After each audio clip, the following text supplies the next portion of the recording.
but someone fucked it up. A bald motherfucker right chair, man. Do you want to do it again? Do you have the music, Will?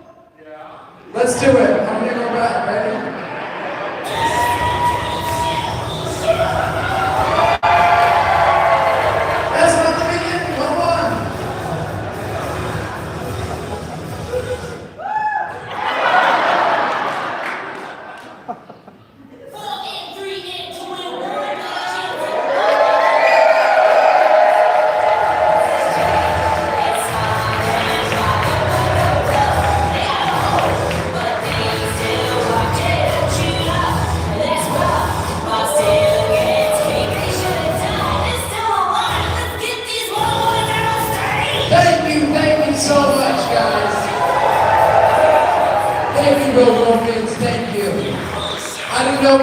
To be honest, guys, Kevin's running a little behind. A bunch of you guys know you waited in line today to get signatures with Kevin. He wants to make sure he gets everyone, so he's finishing everyone up. I didn't know earlier if I should come out and start the show because I didn't want him to be like, what the fuck, you're doing that shit without me? You know, but then I went back, I said, Kevin, man, we should get going before they start being like, fuck these guys, fuck these guys, fuck these, you know. Like that, right? Pretty puss, pretty puss, pretty puss, pretty puss, pretty puss, yes. If anyone has no idea what we're talking about, on the Jane and Silent Bob cruise.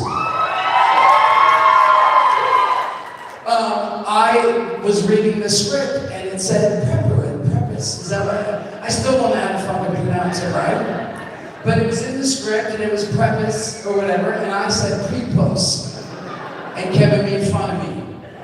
And everyone laughed about it, so then the rest of the ship, the rest of the 3 days we were on the ship or so, everyone would chant it, and I fucking love it, man, so thank you.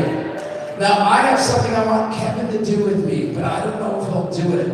And I'm gonna tell him when he's up here, but I feel like he might be like, nah, so I'm still gonna try, but what I thought, how I can keep you guys busy and occupied until he gets here to do our normal show, is I really been wanting Kevin to do a TikTok with me, right? One of the dances. And I'm like, Kevin, I'm thinking like the easiest fucking one, that, for me anyway. I mean, I'm sure some people are like, all of them are easy for me, right? But I really thought that the dip, as you heard the music before, but what I thought could be fun too is, I don't know if someone has a video, Matt, if you can videotape, I think we should get like a couple Silent Bobs and shit all fucking dressed up, and like 6, 7, 8 of us do the fucking dip right here. Does anyone know the dip song and the dip TikTok and how to do it? Can you raise your hand? And nobody? Holy shit. You do. I think it's pretty easy. I think I can do it, I'm not sure, to be honest. It's like literally like, oh. Can we play it? Let me play it and I'll show you guys. You can tell me if you think you can do it. You guys might think it's silly, but I think it'd be fucking cool if someone slides on my TikTok and there's like 4 Bobs and shit, couple Chronics and shit like that, right? Yeah, but no one seems to be raising their hand. No one wants to do the fucking, you'll do it with me, brother? Let's go. Who else would do the fucking, yeah, you right there, young lady, you with the boobies hat on. Right, we got 1, 2, 3. Let's you right there, Bob. Let's go, Jay. Can you do it too, Jay? Students, yeah, Jay? All right, and Will Wilkins, I heard you have the song, right? Oh, wait, stretch. Okay, hold on, guys. So we got some people coming up. Let's get all over here.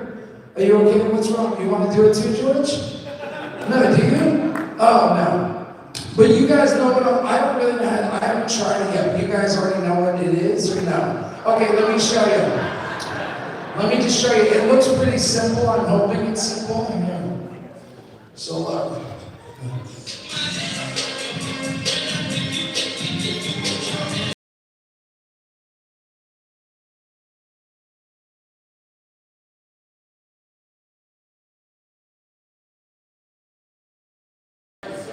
So it looks like 3, so there's 6 of us. So 3 of us do it first, like the 3 of us over here will do it first. We go, what's wrong?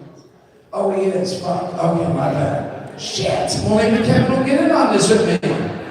Hold on. Holy shit, I'll be right back.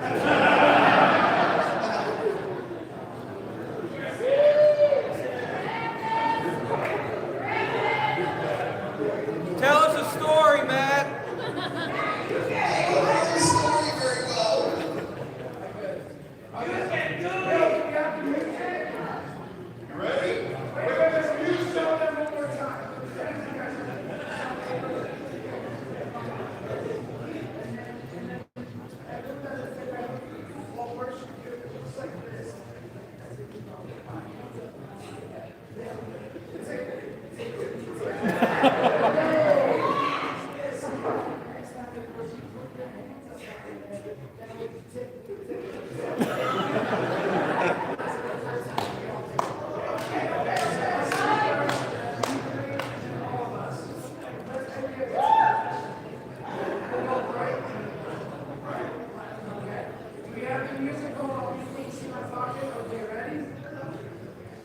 Can you get everyone in? Okay, ready?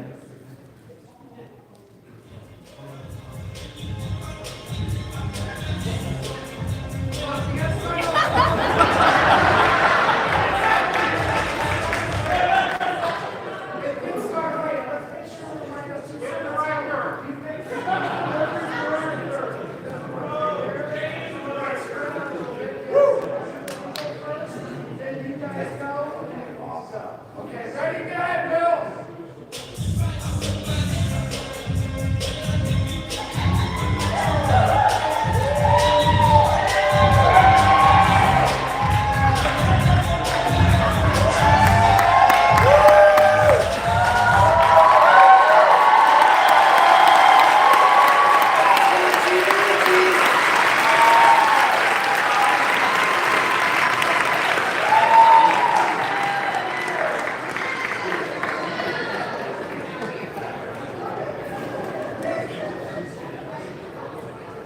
Hey, Will, can you play the song from the beginning? Not the tip, the Jay Bob, the old song. Okay, because now me and Kevin are good.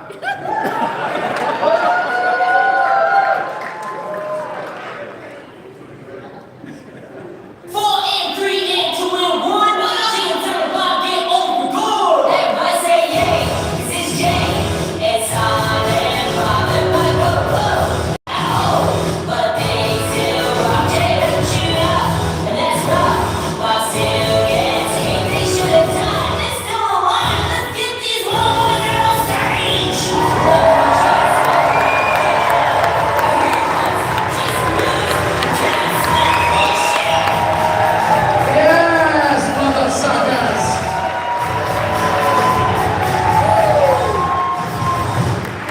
Every song has a middle age, and this is what happens when Jay talk. I'll get old, I'm Kevin Smith. Chasing you!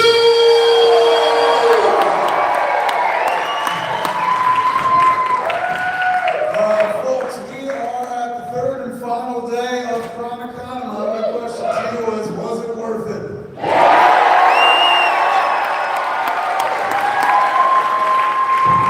That means the absolute world has mentioned in other places and whatnot.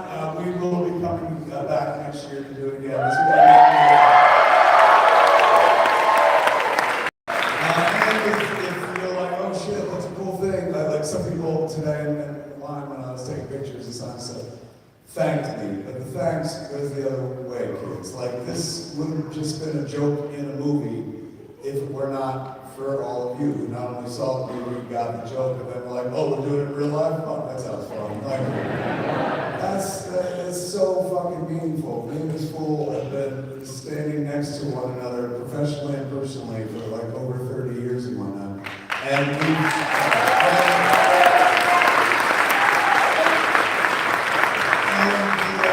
been to many cons together for years and years and never been to our own con. And you guys fundamentally made that happen. I said it in another thing, like I get to do a lot of things professionally because of you, very specifically because of you. I as the guy who sits in the room pitching Kevin Smith and Kevin Smith ideas all the time, I see in people's faces like, oh, fucking close again. And shit like that. Oh, another J-bomb. Jesus Christ. But they always say yes, not because of anything I say, not because of any script, not because of any cameo we're going to bring to the table. When they say yes because they're thinking of you. As they always say, like, you have that audience. You are that audience.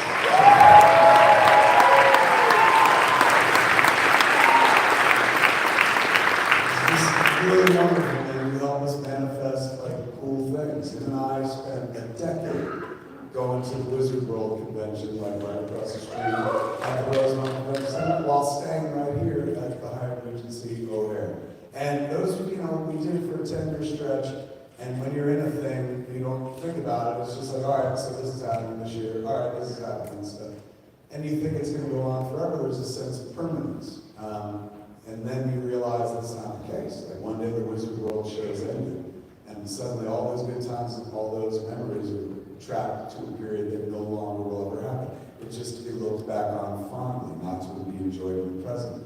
However, this weekend alone let us fucking take a trip back to like 2000, when we started, 1999 technically, when we started doing the shows out here in Wizard World and stuff. Wizard World's gone. But I feel like, I'm not saying we're gonna be as big, but I feel like our show, for me, I don't care about the rest of the fucking world, is gonna be the substitution in my heart, doing this here every fucking year. Y'all make that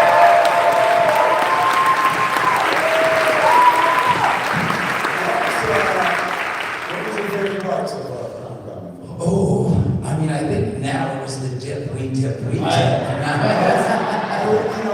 was signing and stuff, like, the show's gotta start. I was like, Jason's fine, he can start the show without me. He knows what to do. Used to be a time when, like, Jason wouldn't do anything unless I was sitting there and I was telling him what to do. Jason's a raconteur of his own excellence at this point. If you've never seen Jason uses music stories, I'm sure some of you did this video. He doesn't. If he ever knew his side about, he doesn't anymore.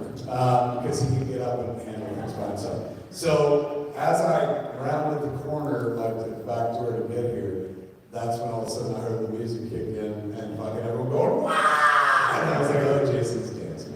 Yes, thank you guys for dancing with me and allowing me. Thank you. I haven't finished it. I haven't got to see what happened and it looks okay. We did it twice. I felt good. It felt good. And even if it didn't turn out the way I was hoping, I still enjoyed it very much. So thank you, everybody. Seriously. But I would say besides that, and honestly, it's been really awesome, like you said, to be here. Everyone, I mean, I had a line the whole weekend, everyone coming up saying nice things. A bunch of people have seen my music stories, and I love that people are like, oh, I already saw Mewes at the music stories, but I still want to go say hi to them again, which is awesome, because I never want the day where someone's like, I met that fucking asshole. And that's what I say like that. Whenever somebody's like, you know Jason Mewes, I'm like, I know that fucking asshole. That's my biggest fear, you know? But I did. It was a lot of fun the whole weekend. Definitely, thank you, George and Mike. Thank you, all the volunteers, Steve. And I don't know everyone's name, but everyone was so, that was my big part. All the guests have been amazing. But everyone here working and helping out, honestly, has been so amazing. And I've enjoyed myself so much. So thank you, everyone.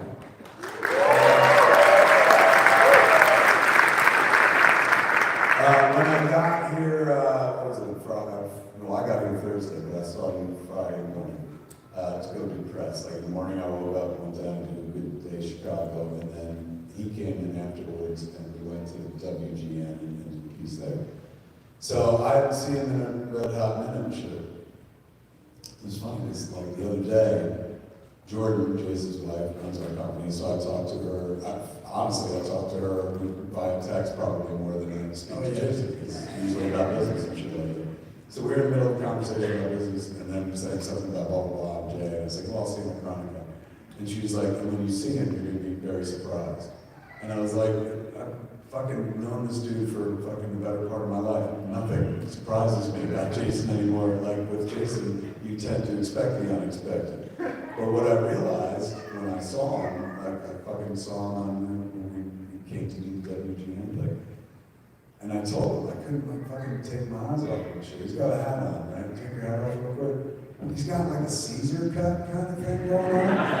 And he's got like the facial hair acting. And one of my first thoughts when I looked at him, I was like, bro, you look fucking Ben Affleck good, man.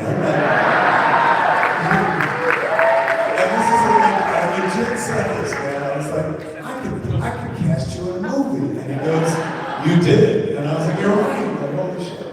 You look fucking good, like you've been working out. I want to say I started to and then I stopped again. We've been on the road. I really want to get in. I feel like I need to but yeah, a little bit. More so than when you saw me last. I've been doing curls and stuff. But I realized. You fucking curls? Yeah, I got a curl bar in my backyard. I'm like, my son's making it. I feel like I have it in about 3 weeks and I really feel like marshmallow. No, I don't like it. I started to like, but yeah. But I made a point because I really do want to get in shape. I realize I'm 50. I'm starting to feel it. Like I wake up sometimes. I'm like my back, my neck, my pussy, and my crack. I bet your pussy hurts after all this time. And so it's really nice that my neighbor. I kept seeing him walk around with his shirt off, and he's got a baby. And he's fucking ripped, and I'm like, what does this guy do? I find myself sometimes seeing people in my neighborhood. I'm like, wow, what does that motherfucker do? He's walking every day, like doesn't have a 9 to 5. So what's he doing? You know? And those people in your neighborhood walk by and are like, you know the guy from Clerks is always staring at me. Yeah, exactly. I think he wants to fuck me. Because we do, we have a big picture window and shit, and that It's true. And it's funny because sometimes I will see this too. You're me, and I'm the fucking neighbor, and I'll see them like walking down the sidewalk, and they'll be like, because I'll be in my window watching. But, so what? They're like, what a weird reverse. Yeah, I might have walking our dog, we have a little dog named Jax, and I walked the block, after seeing this guy 5 times, and I walked by and I looked into the driveway and the garage door was open, and the dude has a full gym in his fucking garage and he's working out. I was like, I bet he's a personal trainer because there was someone in there with him, a woman, and he was like, now do this, So next time I saw him, I'm like, bro, I get back in November. I said, I really want to start coming. He's like, please come, I would love to work you out. I was like, okay. But he's like, no, seriously, we get on a routine. I was like, oh, you mean that shit. I was like, why? They'd be like, you fucking work out. this is how we train. But I do want to start going because I realize more and more. Again, I'm 50 now. For me personally, thank you. I am starting to feel like You'll notice it's like 2 people like, yeah, 50. You won't know, whatever. But we'll see. But yeah, anyway, I feel like, jello-y now, but I'm going to start. Next year, you're going to see me like this. I hope so. Carrots. Yeah. I'm going to dye my hair red and shit like. You're gonna what? Sorry, I cut you off. What am I gonna? I forgot. So it's just so sweet that girl gave that to you, right? Hello. Yeah, I have it too. Guys, thank you too. A lot of people give me some really cool shit here. Keychains, a bunch of pins. I get bracelets and stuff. I look like a Swiftie. I've got so many on my bracelets. You know what I got, which was so awesome? This dude wrote this book, and I wish I could do it justice. I don't want to explain, but it's like, Sally wants to play in your box. And it's like a little girl in a box and shit. And then it's like, Jimmy wants to play with my hairy balls. And it's Jimmy with like an actual ball with hair on it, So there's all these little things like that. It's really fucking funny. Are you gonna read it to your kids? I might read it to my son because he won't get it, shit. And that's also like, Jimmy will play with the hairy ball. Well, yeah. I don't want to distract her, but she's got the book. It's so awesome. Throw it on up. Yeah, wait, maybe also should throw like a frisbee to hit me in the face. It's a goosh. Okay, thank you. This is a group effort to Thank you. So it says, do you want to play with my balls? Right, that's the opening. But yes, it is an audiobook. Sure, but only if I can play with both your balls at the same time. And it's like a little girl with 2 boys, right? Or a girl with a couple girls. Let's see if we get another one real quick. That sounds like a great idea. You know what else? We can slide our boxes together and fill them with our toys. Fucking genius, bro. Fucking genius. So I'm gonna read this to my son, and hopefully, like, unless I see what I say, hey, do you want to play my Harry Balls? He looks down, I'm like, oh, he gets it. He does know where I go, hey, Lucy, where's your penis? He'll go. I'll go, where's your belly? He grabs his belly and his ears and his nose. I fucking love it, but I'm always in peace. Let him keep grabbing his dick because when you're too old to do it, I'll substitute you for him. Yeah, sorry, penis. I'm just gonna, oh wait. I have a video I want to show you. What's live? It's not me. Oh, You want to see penis? Let's see the video. And let's play that video, please, because this is my son around my house. Ready? So my son around the house, he's wearing diapers.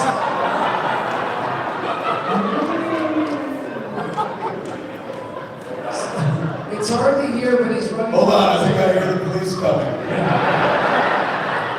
Well, he has the movie cow slippers on, and he kept walking around the whole entire house going, ooh! For those at home who didn't see the video, the key component, dick out. Yeah. Because he hates wearing diapers. All of a sudden, one day, he just fucking was fighting, he's kicking and shit. I'm just like, I have to put your diaper on. And he just did not want to wear a diaper. Then I finally get it on, and fucking like 10 minutes later, he's running around the house naked because he fucking ripped it off, right? But what was so funny is the other day he does that. I'm like, you know what? I'll put the diaper back on in a couple of minutes. I go in the kitchen, I pour some water, I pour him some water, come back out, and he has his toy dinosaur car that he sits in, and he shuts the door, and I push him around the house. I come back and he's smiling in the car and shit. I was like, what's going on? They see, I was like, come on. I push him around the house a couple times. I'm like, what the fuck is that? All of a sudden he pull over, he opens the door, gets out, he fucking shat in the car. A giant shit was in the seat of the car, and I was like, oh shit. And I walked away and left it. I was like, because I knew the wife was coming in the room and he called me. I was like, oh my God, he did that? You should clean that up, baby. You should really be watching this kid more. He's fucking awesome though, man. And that's another thing I realized when I'm here. People bring their kids and I'll automatically like, give me the see? I'm like, that's my son! And I'm like, You are actually rather fearless with other people's kids. I mean, you're absolutely fearless with your own kids, so it stands to reason. But like normally when people come up with kids, I'm always like, hi, but I never get anywhere near people's kids because you don't want to be the person that drops the fucking baby and shit. Jason doesn't give a shit. I mean, either it's confidence and like, I'll never drop the baby, or he's like, look, if I drop the baby, so what? But this is still fun. And he fucking grabs someone's kid and starts like throwing them up in the air and shit. And I've never seen parents be like, stop that. They're like, oh, go. Like, just because he's been in a couple movies doesn't mean you should be throwing your child in the fucking air. But you had another one like that was Affleck. Affleck, when we were making Jersey Girl, we had babies, multiple babies playing like the young run girl, like infants, 3 different ones, because, you know, one gets tired, cranky, and you gotta switch to the other, and since all the babies kind of look similar, we get away with that shit. So Affleck, between takes, and it's long before he had his own kids.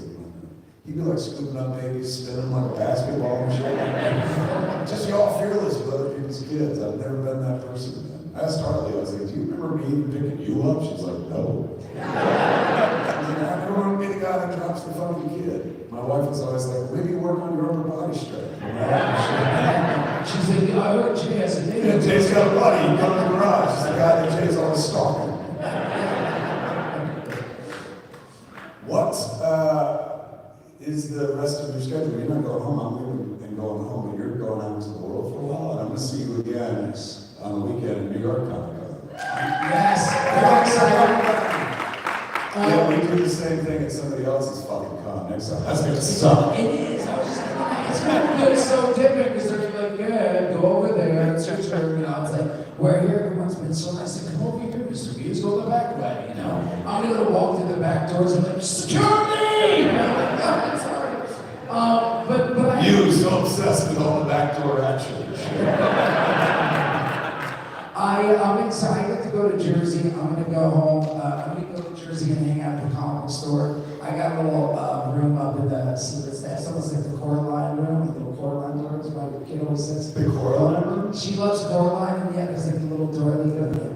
So she, we have upstairs in the secret stash when we moved to the new location. The bathroom is in the back upstairs, and then there was also, I don't know how else to describe it, but a murder room that was right next to it. It looked like something out of Saw. You wake up and be like, what the fuck, I'm handcuffed, where am I? You're in the secret stash.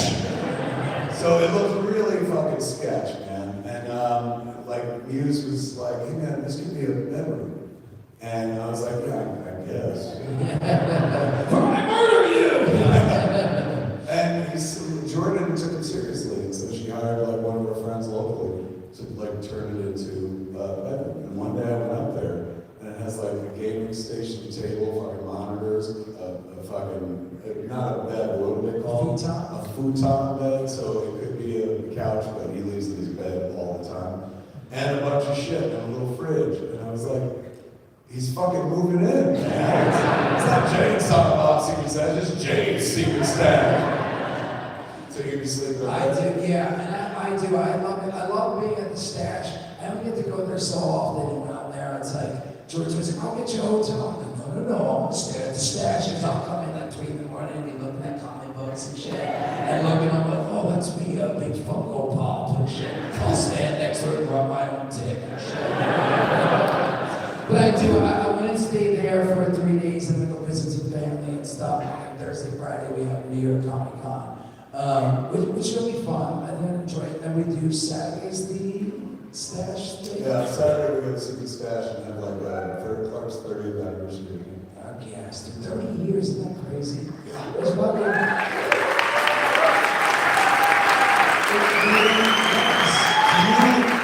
Do you remember much of the shoot? I remember everything because I have to, but you were kind of in and out of it. I was out of it. I remember... Not out of it, like, but like, he wasn't there the whole time. He only came when it was time to like shoot. And when I was there, I was so fucking nervous that I would drink and I would be like, stop fucking loads, you know? He was like, I can't act. It was like a blackberry brandy. And I was like, you're cheap. All right. If I could swig blackberry brandy and be like, okay, come on, son, Bob, let's get the fuck out of this gym joint. One time he sent me home and she said, you're too drunk, get the fuck out of here. I was like, dude, I was like, we deal weed. We're not fucking alcoholics. So we go home, we'll do it again later. There's one time we were shooting with Thomas, who played the fucking guy who's, you know, I'm a roofer, I'm ready, I'm a roofer. And while we were shooting Thomas is as unprofessional as the rest of us. He'd done some local community theater and stuff. But, you know, he'd come into the store all the time. He saw me write at one point. What's that? I was like, oh, I'm going to make a movie here. He says, get out of here, Isaac. I was like, well, shit, why don't you be in a movie? He's like, okay. So I gave him the thing to do, and he memorized the shit. We go shoot. Jason's not even shooting. He's not in that scene. The Death Star contractor scene in Clerks. But he was going to be shooting in the next scene. So he was just hanging out in the aisles, the quick stuff, you know, while we were shooting. So we're shooting in this direction, he'd be over here, they wouldn't see. So Thomas being, you know, kind of green like the rest of us, he flubbed a few times, and we were trying to do one long take and stuff like that. So naturally, when it flubbed, it's like, all right, we gotta start again and all the way back to the top and stuff. And, you know, we did this 3 times, and at one point Thomas stumbled over a word, and he was like, damn it, and I was like, don't worry, no, we'll go back to the top, we'll start again. And all of a sudden, out of nowhere, you just hear, fuck, he messed up again! And Tom's like, who said that? I was like, this is my friend Jason. I was like, Jason, go next door.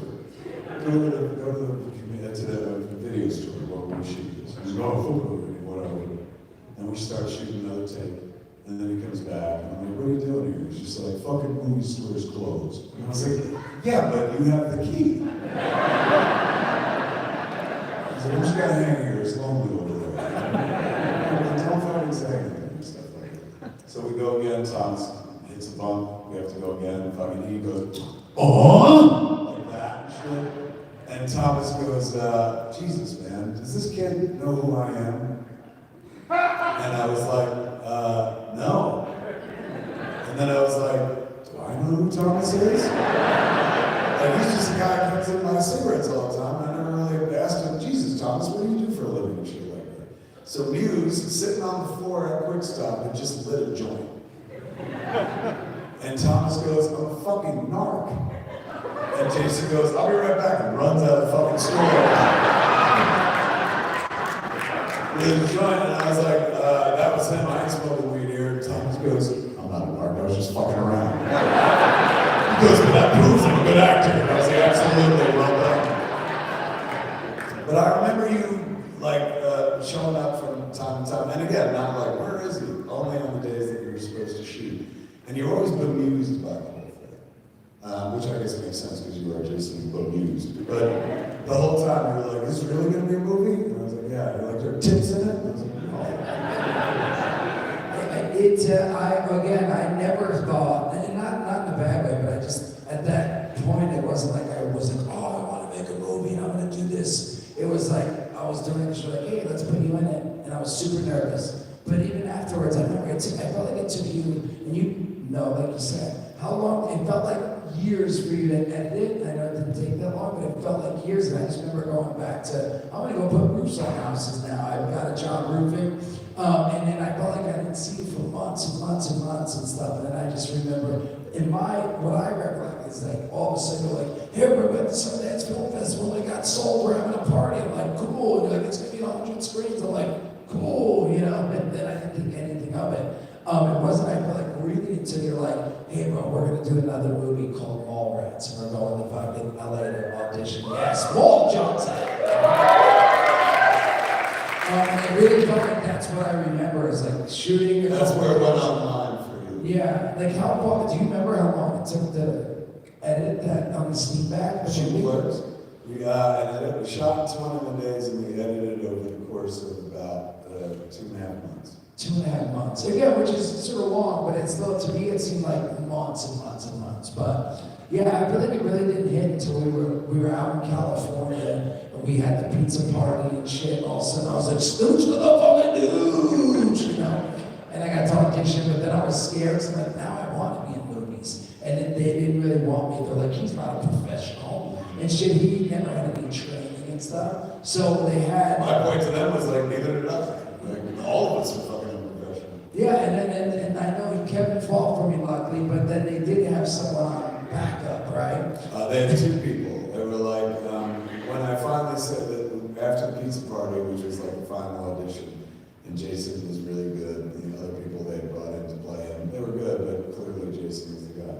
But they were still kind of like shitty about it a little bit, and they were like, "Well, you could have him, and he can go out, we're not going to fly him out in advance, and we're not going to put him up in the hotel during rehearsal. If you want to bring him out yourself and you want to rehearse him, that's going to be on your dime. But the moment we see the first day of dailies, if we don't like his performance, we're firing him and hiring Seth Green." Can you imagine it was fucking Seth Green? But right now it's like Seth Green picture, it's like, "Oh man, None of this fake blonde shit, fucking like red hair everywhere and shit. But yeah, every time I saw him not too recently, where was I? We were at Comic-Con, and we did a panel for the citizens, and his company did one of the shorts that's going to be on the Treehouse of Terror this year. And invariably, whenever I see him, one of the first things he brings up, and he does it like in a very cute way. Before I'm like, "Seth," and he's like, "Hey man," and he like, as soon as I breathe, I go, because I know I could have been Jay. He's like, "That's right, oh my God." The other one, if it wasn't Seth, they liked Breckin Meyer as well. Breckin Myers. And then later Malcolm did a movie with him. With Breckin Meyer, It's crazy to believe, but again, I sort of get it. But thank goodness they didn't. I wouldn't be right now. How fucking crazy that one. And they were like, "I don't fucking care, Smith. Either you pick Seth or we're not doing it."